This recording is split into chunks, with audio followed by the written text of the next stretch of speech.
positive recruiting momentum for Iowa men's basketball continuing. We'll get to the commitment of four-star small forward Pryce Sandfort in a moment. But first, I want to thank Ascent Nutrition and their wonderful products, including their organic coffee. It's mold and mycotoxin free. You can get it in ground or whole bean. Great stuff. It'll perk you up in the morning, get you ready for your day, and it's a healthy brand of coffee. Go ascentnutrition.com if you want 15% off your order. Just type in the code Hawkeyes at checkout. That's Hawkeyes at checkout. We've bumped up that discount to 15% off. Again, that's goascentnutrition.com.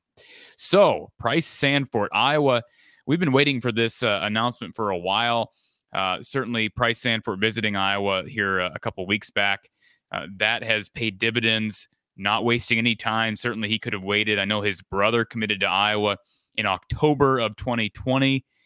So Pryce could have stretched this out a bit more. Peyton, of course, a 2021 product. Pryce will be here in 2023. But 247 Sports has him as a four-star recruit. And you look at these guys on tape, and I know a lot of people just address the elephant in the room. A lot of people believe that Pryce is the better of the two Sandforts. I look at these two guys on tape. To me, they're very, very similar out of high school. Certainly, Peyton, you'd expect him to be a bit more polished now heading into year two at the collegiate level, at the Big Ten level. But they were both around 6'7" as prospects, right around 200 pounds. Certainly, they both played at Hawkeye. They're built very similar. Both have a tremendous shooting stroke. On tape, their shot looks almost identical to me. Now, maybe a coach or a shooting coach would tell me otherwise, but to me, these guys look very similar on tape. So what you see from Iowa, Peyton Sandfort this year is probably going to give you an idea of what Pryce can develop into. Now, Pryce may be a bit have a bit higher ceiling athletically. He seems to be a pretty good finisher around the rim, although Peyton at the high school level was pretty good as well. So Iowa not going to be lacking shooters heading into the coming years because they've got not only the two Sandforts will be here in 23. We assume Peyton will be here for 4 years. But then you also add in Josh Dix, who's coming off the leg injury, but he's a really good shooter coming in this year. We think DeSante Bowen is adequate. And then we can't forget about Brock Harding, who's a phenom at point guard. But the point is, Iowa building up its offense once again. It's not going to have a problem having enough three-point shooters out in the wing. And nowadays, you just see this trend. At least I see the trend. And I see this in recruiting.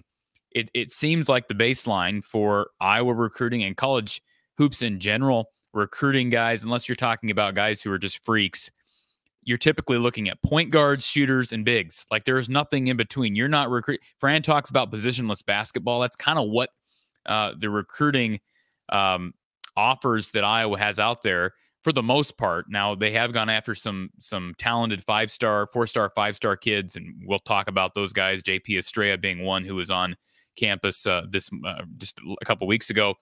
He's an example, but a lot of these guys, again, are point guards, shooters, or bigs. And they're just going to slide around. I mean, Peyton is a guy who could probably play the 2 through 4 right now. Pryce could probably end up that as well. Now, we'll see if Pryce shoots up another couple inches. He could end up being, a really, really skilled 4 in time. I don't see his skill set to me screams 3. He's going to get a couple years with his brother, we assume.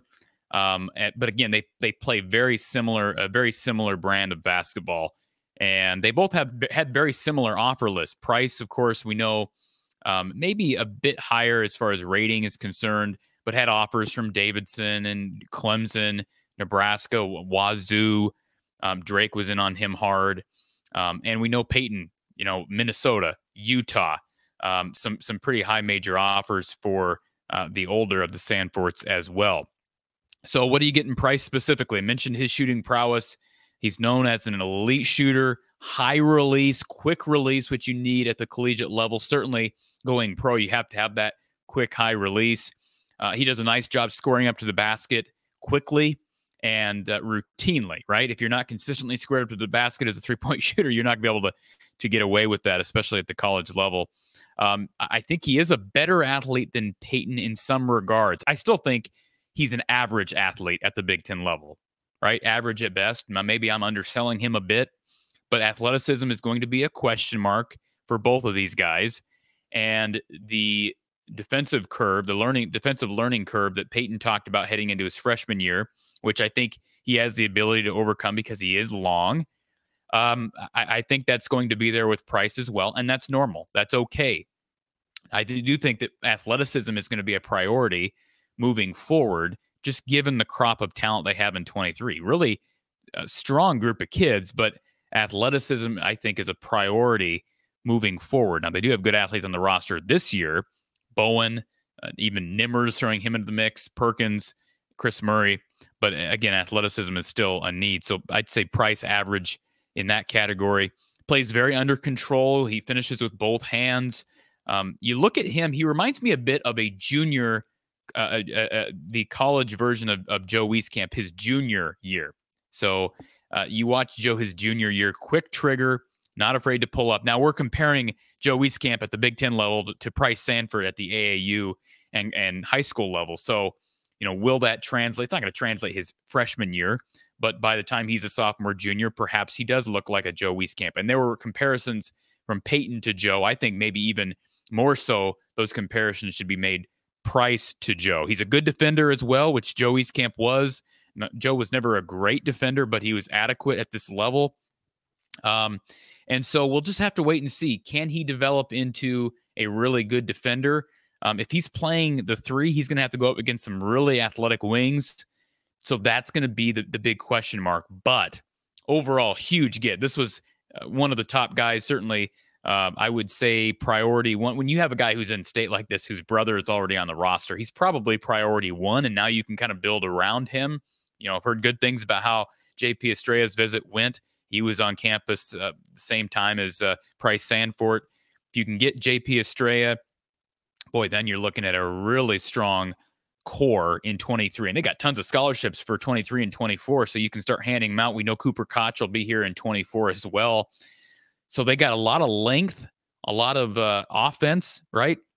Athleticism, defense still going to be question marks to some extent. But recruiting-wise, we've talked about Iowa football recruiting and the momentum that they're riding. I would say very similar things about Fran McCaffrey, and they're in on some high major targets that they've still got some time to land over these next couple of months. So congratulations to the Sandfort family. It's a family business in Iowa City, another set of brothers coming to play for Fran McCaffrey. Appreciate you tuning in for another edition of the show from the Hawkeye of the Storm. Be sure to hit that like button, subscribe.